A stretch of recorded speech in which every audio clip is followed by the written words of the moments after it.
What's going on, everybody? Welcome back to another episode of JaAR. JaAR, for those of you that may be new, stands for Joe and Amy Review.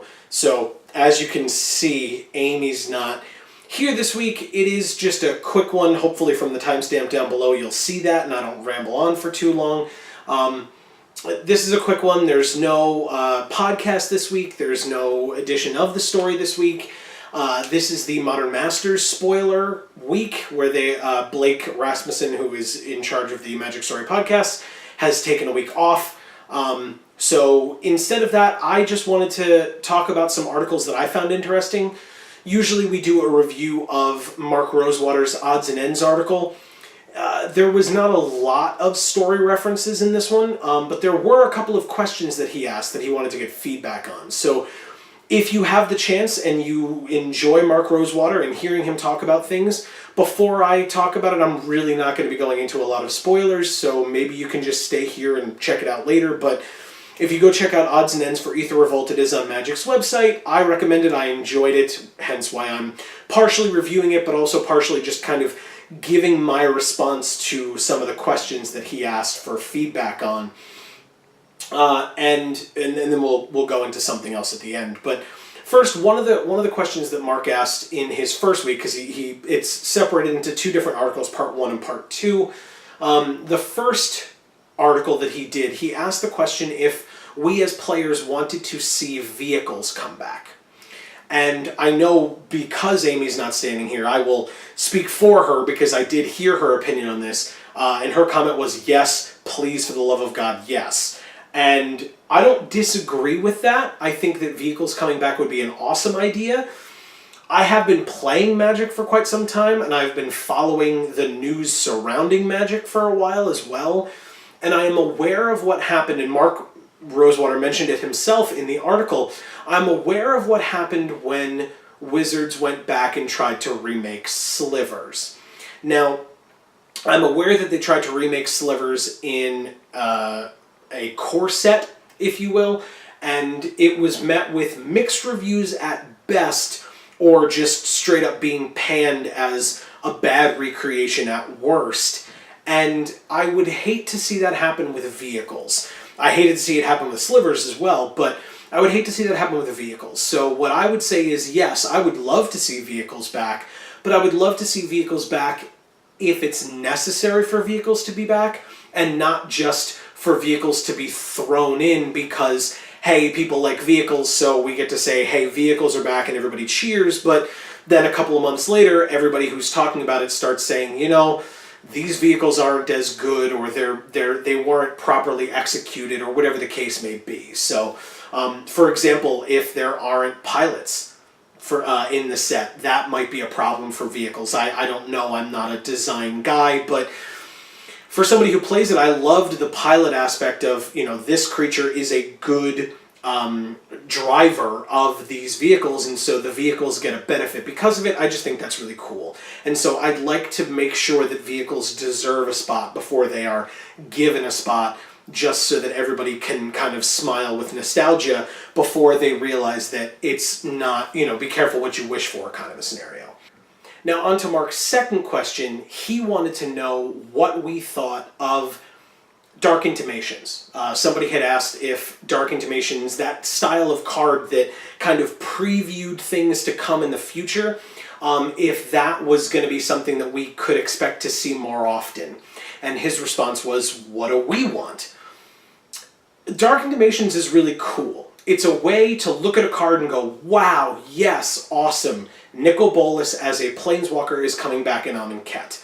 Now, did I need that? No, because they had already announced that Amonkhet would be a plane that was Nicol Bolas's home plane, or the plane that he created for himself.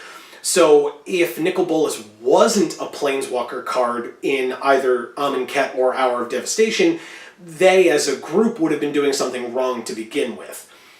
Also, these types of cards clearly are not meant for a limited format, since it previews a future set that is not in the same block, meaning that there is no limited format that it would be available in, except for a wacky draft of some kind, where good luck getting what would be a mythic Planeswalker in Nicol Bolas, combined with the rare and Dark Intimations, and honestly, would it even be worth it at that point? So what I would say is I think it's a cool idea, but then I would hope that it would preview things that aren't obvious, that might be a little bit of a surprise, but also I'm a limited player and I'm aware of the fact that the oaths, for example, or either call the Gatewatch or deploy the Gatewatch, they kind of get mixed up in my head. Those were not limited-based cards. If you opened that in a pack of limited, you felt terrible.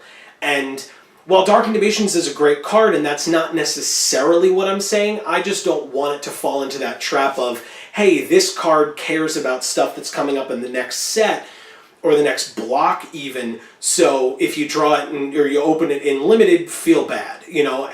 And that probably could be solved simply by just having the art preview something from the future, similar to what Dark Intimations did, where Dark Intimations depicts Amonkhet because it's a sandy area. We've talked about that on past episodes, but that would be the way that I would recommend previewing stuff in the future. Is if you want to use the art that way, perfect, use the art that way. If maybe you see a shadow in the background of something or something like that, that makes people analyze it and think about it a little bit more. But if you turn the mechanics into it, or you make the card care about having other cards from other sets, you're limiting it to standard, or I should say constructed play in general. And if the card's not good enough for constructed, then no one ever uses it for its intended purpose, unless it is a casual table or kitchen table player, which is fine. I am a filthy casual myself, and in no way am I saying that you shouldn't make cards to cater to that demographic. It's just that, especially in an article like Odds and Ends, I don't believe that a lot of kitchen table players would necessarily be going onto Wizards' website to read articles from the lead designer in Mark Rosewater. So, and maybe I'm wrong in that. As always with these shows, please give me, your opinion on that down in the comments below. I'd love to hear your thoughts. The last thing I'll say, first of all, is if you have not seen the spoilers for Modern Masters 2017, you definitely should go check it out. I will be spoiling it, 2 cards at least, just to talk about them, and because I'm happy about it. So if you want, skip ahead like 30 seconds. But Liliana of the Veil and Snapcaster Mage, yes please, absolutely. I have already pre-ordered a box. You will see me open it on this channel, that, and unless something crazy happens, that is a promise. So you can subscribe down below, you will see that video coming out. The other thing I just wanted to give a quick shout out to, it's not really a review except to say that I enjoyed it and you should go look at them yourself. There were a series of articles that were done kind of throughout the month of February called What I Love About Magic, and then a blank with different things in there. Those were really good. They were really short and brief, but they were awesome. And really personal. At least you got a bio of, because some of the people that wrote them, not everybody's going to be familiar with, right? They're either different content creators or just people who have been playing the game and are good writers and had a story to tell in their articles. They were good. I enjoyed them, particularly as a Vorthos, and for what we do on this channel and on this show in particular. I would call out the What I Love About Magic story and What I Love About Magic art. Those were both really good. The art one is an actual video, so it links you to a YouTube video that was put up on Magic's website or YouTube channel. But the story one was also just a story. Both of those were a real pleasure to read. There's really not a review except to say that it was an enjoyable thing to go watch, and I recommend that you do that, or watch or read, I should say, for you know, either or. And I didn't get a chance to delve heavily into the other ones, but if the first 2 that I mentioned are any indication, there was content, cosplay, and many others that I'm not going to shout out here, not because they weren't good, but because there were a lot of them. And I would definitely recommend that you go check those out as well, because I really enjoyed them. Next week, we will be back with another podcast review. Amy will be standing next to me. Sorry for her absence. I'll pass along that apology from both of us, from her. But you will see us both next week back here for JaAR. From Geek for All, I've been Joe. There was, unfortunately, no Amy. And as we always say, in whichever video of ours you watch next, we will see you all next time. Thanks so much, everybody.